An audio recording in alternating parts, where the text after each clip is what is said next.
Saya akan menjawab pertanyaan tentang Find 3 News Stories about Cybercrime. Yang pertama ada kasus Bejorka di Indonesia.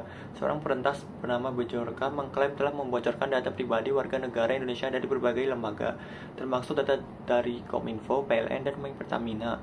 Yang kedua ada serangan ransomware pada rumah sakit di Jakarta. Sebuah rumah sakit besar di Jakarta mengalami serangan ransomware yang menyebabkan sistem IT mereka terkunci dan data pasien tidak bisa diakses selama beberapa hari. Yang ketiga ada pembobolan data bank di Amerika. Pada tahun-tahun sebelumnya, Capital One mengalami pencurian data lebih dari 100 juta pelanggan karena celah keamanan pada server mereka yang ada di cloud. Halo semuanya, hari ini saya akan menjawab pertanyaan soal dari nomor 2 dari soal 2122, yaitu dengan soal dampak kejahatan cyber terhadap organisasi. Yaitu ada kerusakan operasional atau damage to operation. Nah, kasusnya ada ransomware di rumah sakit Jakarta, yaitu ada sistem IT lumpuh menjadi administrasi manual, terus pelayanan terganggu serta tindakan medis tertunda. Ada juga terkait IT security, yaitu gangguan pada aspek availability.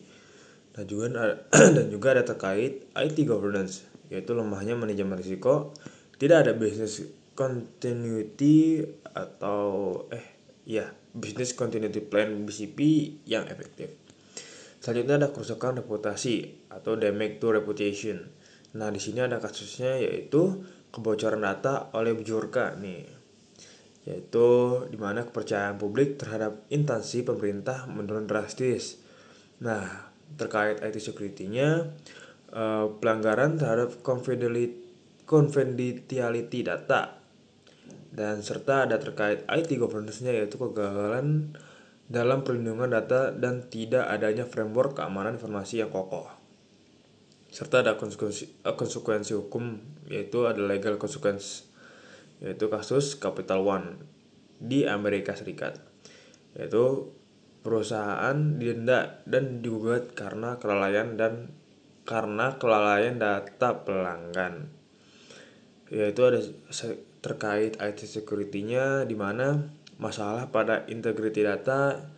Yang terakhir di mana ada terkait IT governance, yaitu tidak patuh terhadap regulasi, misalnya UU PDP atau GDPR, atau menunjukkan lemahnya compliance management. Argumentasi dan keterkaitan dengan materi PPT. Cybercrime bukan hanya permasalahan teknis, tetapi juga menyangkut aspek bisnis, hukum, dan kepercayaan publik.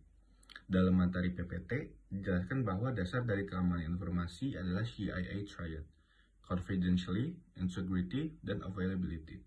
Ketika terjadi serangan siber, ketiganya dapat terdampak.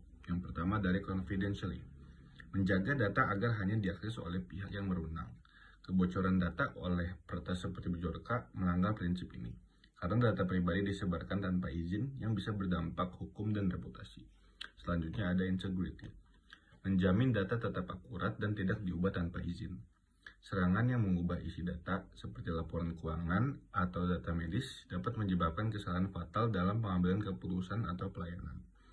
Dan terakhir ada availability, sistem dan data harus selalu tersedia saat dibutuhkan. Serangan seperti DDoS bisa membuat layanan lumpuh, mengganggu operasional bisnis, atau menghambat akses layanan publik. Jadi kesimpulannya, cybercrime mengancam semua aspek dalam CIA Triad. Oleh karena itu, pengamanan informasi harus menyeluruh, tidak hanya teknis, tapi juga melibatkan kebijakan, hukum, dan manajemen risiko. Selanjutnya adalah memilih studi kasus terkait dengan tanda tangan digital. Kelompok kami memilih studi kasus pemerintah Indonesia, yaitu Kementerian Keuangan dan DJP.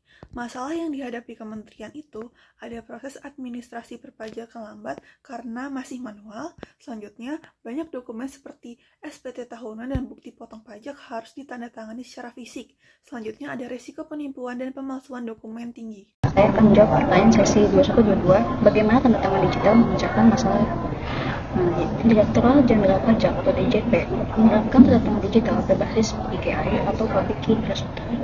Wajib pajak dan bendahara negara bisa menandatangani dokumen seperti e-faktur, e-bukot, dan ISPD secara elektronik menggunakan layanan resmi seperti PerDesign dan BRIVID sebagai penyedia sertifikat digital.